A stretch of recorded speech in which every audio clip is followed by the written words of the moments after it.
Hello, my friends. Welcome back to another episode of Dollar Sense with me, where we decode money to help you make smarter choices. And today we're discussing why your money feels smaller in 2025, even if prices are stable. So let me set the scene. Today marks the release of an important report, the Consumer Price Index for May. This is the CPI, a measure of inflation that tracks the average price changes for a basket of consumer goods and services. And this month, it's expected to show that inflation has cooled down to about 2.9%. Right around the Federal Reserve's target. As a nation, we can breathe a collective sigh of relief. If the headline number stays low, the Fed will likely pause interest rate hikes, to maybe cut rates later in the year, and everything will be hunky-dory, right? Well, hold on. While a cooler inflation is good news overall, here's what it won't tell you. It doesn't tell you how much your individual bills have increased. It doesn't factor in what you pay for rent or groceries or childcare, which might be very different from the so-called market basket of goods and services. And it certainly doesn't tell you that some companies are secretly shrinking their products while keeping prices the same. That's right. As the cost of living increases, many companies respond by making their products slightly smaller or their quality just a tad bit worse. It's a phenomenon with a snappy name, shrinkflation.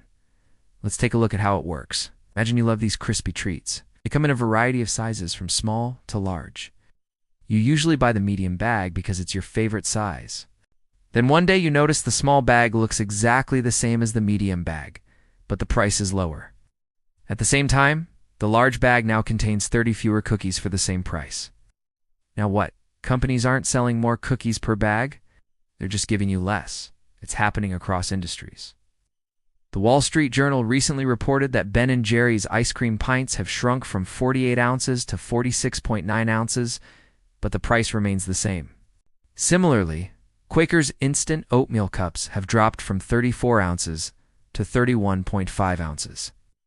And Pringles have reduced the number of chips in a can by up to 30%. Let's go beyond shrinkflation. Take a look at this box of laundry detergent. The price hasn't changed in years, but the amount of detergent in the box has been steadily declining. According to one analysis, the box has 25% less detergent than it did 5 years ago. Meanwhile, the price remains the same. I don't know about you, but I don't like being given less for the same price.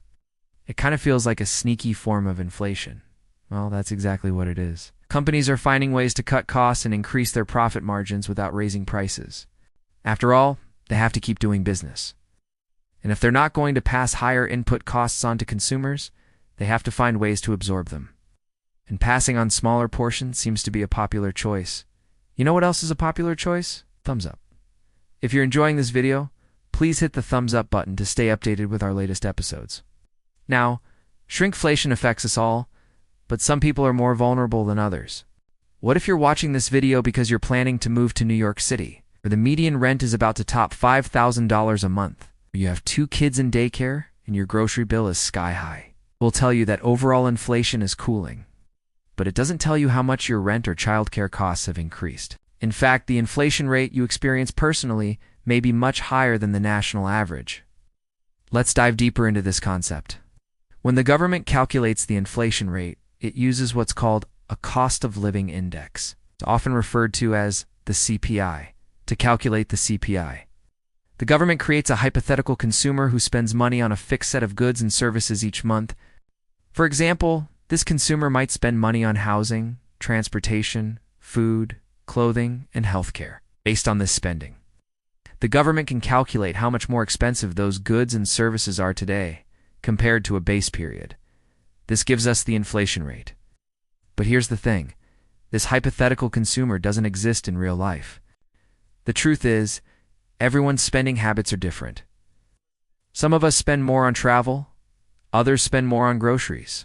Some people have student loans to pay off, while others don't. So when we hear that inflation is 2.9%, we need to remember that it's just an average. Our own inflation rate may be higher or lower. It all depends on what we spend our money on. But in fact, you can use a website called My Inflation Rate to calculate your own inflation rate based on your personal spending habits. There's one more thing to consider. The way our money actually works? These days, most of us earn our money in the form of a salary or a wage. We put that money in a bank account. The bank then lends it out to someone who needs to borrow money. If you're lucky, you earn a tiny bit of interest on your deposit. But here's where things get weird.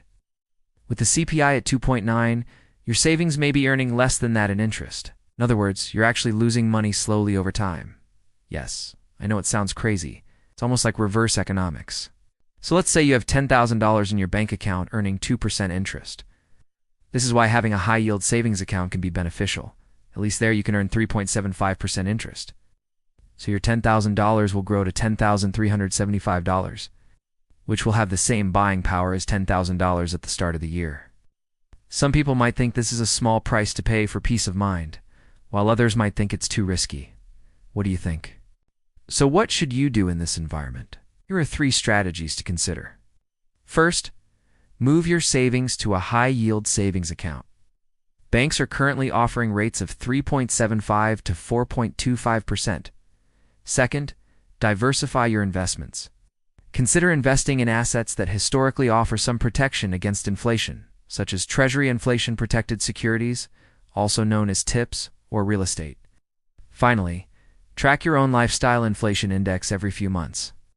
Add up your monthly expenses and compare them to previous periods.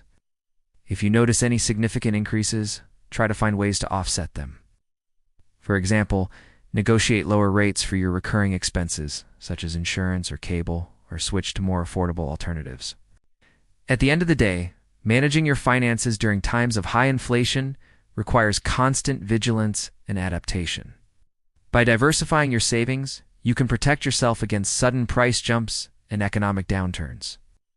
If you found this video helpful, please hit the like button and subscribe to our channel. And for more insightful tips on personal finance, check out this playlist here. Thank you for tuning in. Till next time, happy saving.